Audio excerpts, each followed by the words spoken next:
This video is sponsored by Squarespace. So you want to paint black or white armor and you want it to look good now. Today, let's talk about techniques to paint black and white that are so easy, they're basically cheating.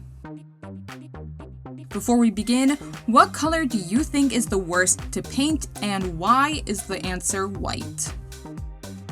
Let's start with black. To kick things off, we'll airbrush our model with a sleek black base coat. This step sets the foundation for our entire paint job. Now let's dry brush zenithal. We'll mix black and white on a dry palette to create a medium gray and a lighter gray. These colors will add depth and dimension for our speed paints to go on top of later. Dampen your domed brush and roll it into your darker gray paint. Dampening your brush will help remove the dusty texture that dry brushing is known for. If you're not sure how, check out this video here.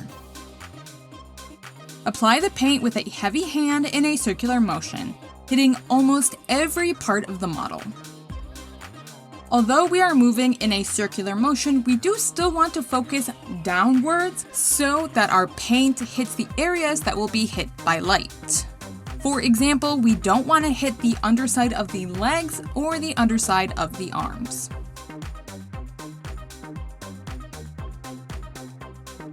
Moving up, using a lighter hand, apply the lighter gray to the top 2/3 of the model. This is when we will really start highlighting those dimensions.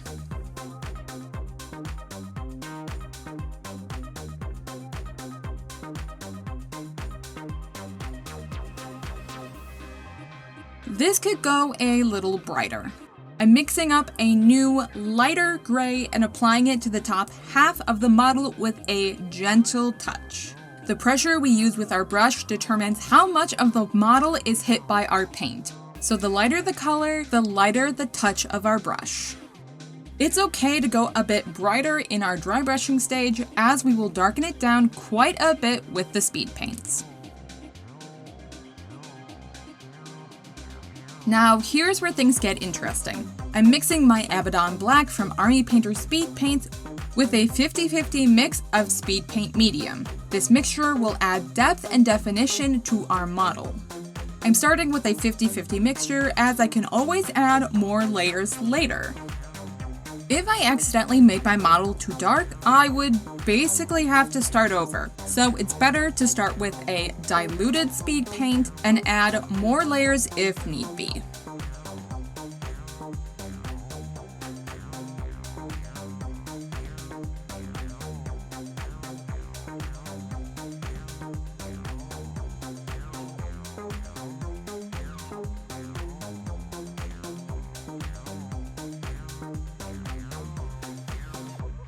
This definitely isn't dark enough, so here's a second layer.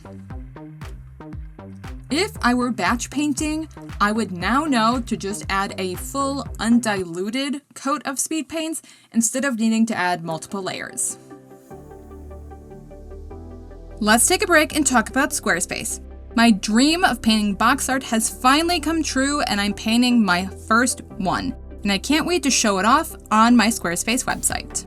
Squarespace offers beautiful templates that I can easily customize to my needs, and with Squarespace's drag and drop features using Fluid Engine, I can make my website look good on a laptop or, most importantly for me, mobile. I can even sell custom merchandise that creates a passive income stream that engages my friends and fans and scales with my brand. When you're ready to start your website, head to squarespace.com for a free trial. And when you're ready to launch, head to squarespace.com/LylaMev and use code LylaMev to save 10% off your first purchase of a website or domain. All right, back to painting. Last but not least, let's bring some bling to our model. I'm taking my gold paint and delicately applying it to the trim of the pauldrons and the chest sigil. If you wanted to take this another step, you could do edge highlighting, but it definitely isn't required. Finally, it's any other touches of the model, and then we're done. Time for our white. First things first, we'll need a clean canvas. I'm using an airbrush to base my model entirely in white.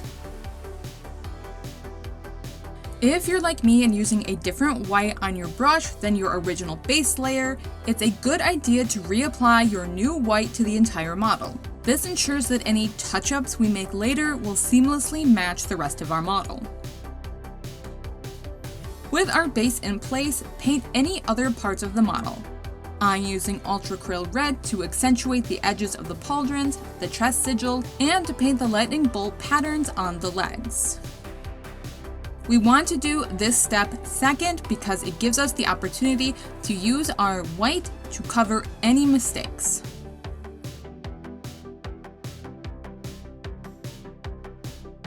Time for shading. I'm creating a mixture of Battleship Gray and a touch of Tyrian Navy with a heavy dilution of Army Painter Speed Paint Medium.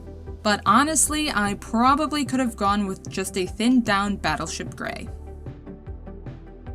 Unlike we did with our black, we are not going to apply the speed paint to the entire model in a single pass.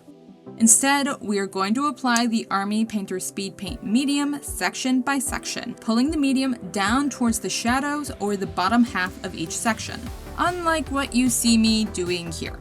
Directing the medium down towards the bottom or shadow parts of each element will make applying our wash in the next step so much easier.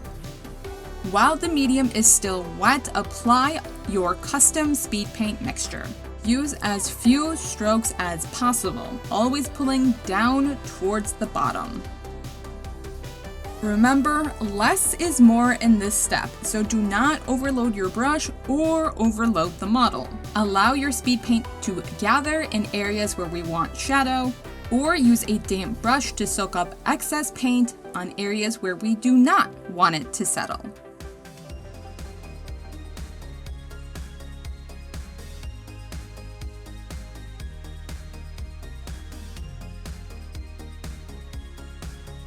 When applying your wash, use the side of your brush to help apply even coverage.